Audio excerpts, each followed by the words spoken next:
Hi, doctors. I'm Tim Lewis with Multimedical English.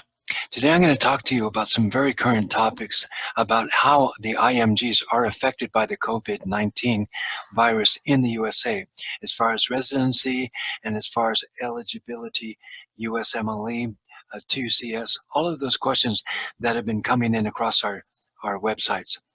So number one, let's talk about how the IMGs will be approved for residencies.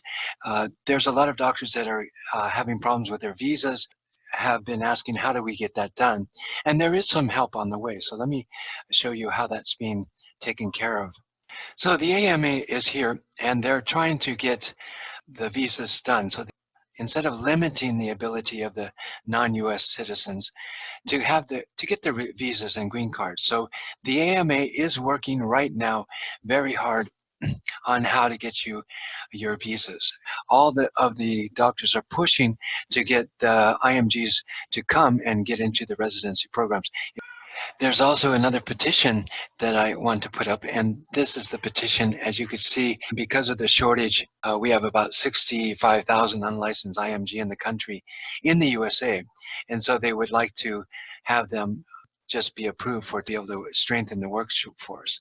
Doctors in the USA living with their US citizenship to get them to be able to work.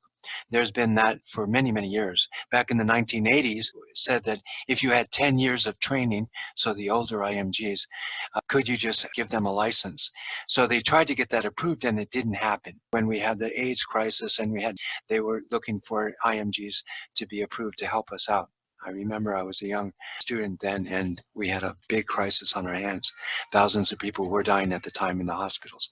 So this is kind of like that, where we're trying to get approval, but I don't know if that will happen. That didn't happen then. However, it might happen here. We don't know. But just to let you know that these type of things are going on all the time. There are some doctors that are really pushing you right now to get into the COVID-19, to be on front line. And those would be for US IMGs, the ones that are living in the USA. And so they will try to activate them. Even if your visa is not current, they will try to get the people that are living in the USA to be part of the frontline workforce in COVID. So are you willing to go frontline and be at risk? That's what they're looking for. And here's what one of the top doctors in the country has been talking about that. Jim, I want to now, if I just talk for 1 minute about what we need to do given those restrictions. We now need to find people, for example, we have 10,000 or so international medical graduates. These are people who went to medical school in some other country, they got their training, they went practice. They legally can't practice in the U.S. until they've done another residency here. I think we should eliminate those restrictions, for example. Second of all, there are some lower level medical practitioners that maybe say nurse practitioners, physician's assistants, we should upgrade them so they can step in and really help directly. Okay, so basically what would be the rule with that?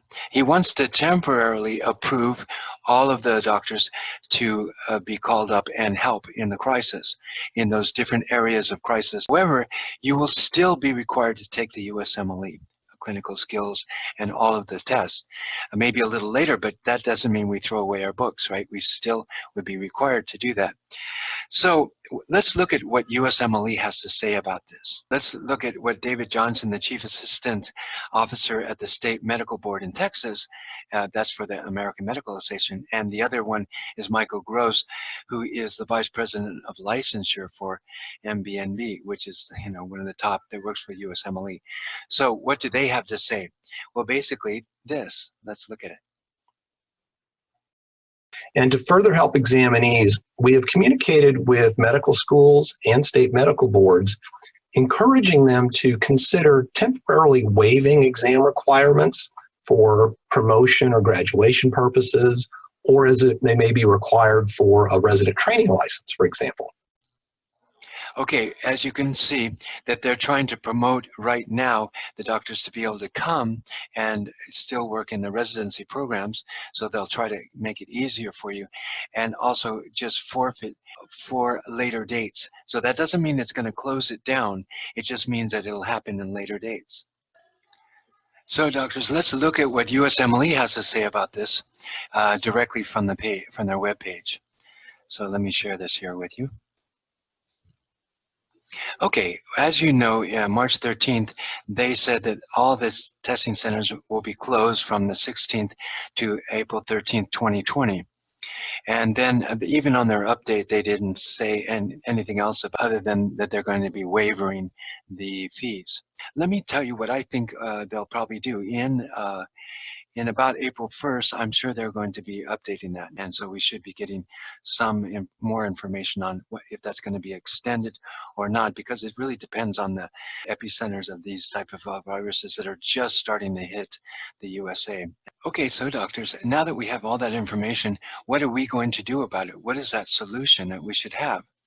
Well, number one, we don't want to throw away our CS books and just throw away the course. We still have to take the USMLE 2 CS at some time. Number two, you should stay sharp. Really stay as sharp as you can. And if you're in quarantine, like a lot of the world is, then you can use this time to join us. We have a class that's only going to be this week at a special price. You can look at the links below about that. Number three, one thing that I always say that I always want to do, I try to get my updates from the coronavirus around the world from some source that's reliable, not just on a chat box from Facebook. I try to get it from WHO or some really reliable information so I can get an idea of how the virus is progressing around the world. That's what I do, and they have many, many years of experience. With our course, we also have many, many years of experience teaching online. So it's not like we're creating new courses for you. We have an online course that's live. I teach it, and I will that will be starting this Monday. So I hope all of you can join me and be part of this course. The links are below. So it was nice to be able to get you updated on this information. I hope all of you stay safe during this outbreak that's around the world, and hope to be talking to all of you soon. It's an honor to be able to serve all of you. Thanks so much.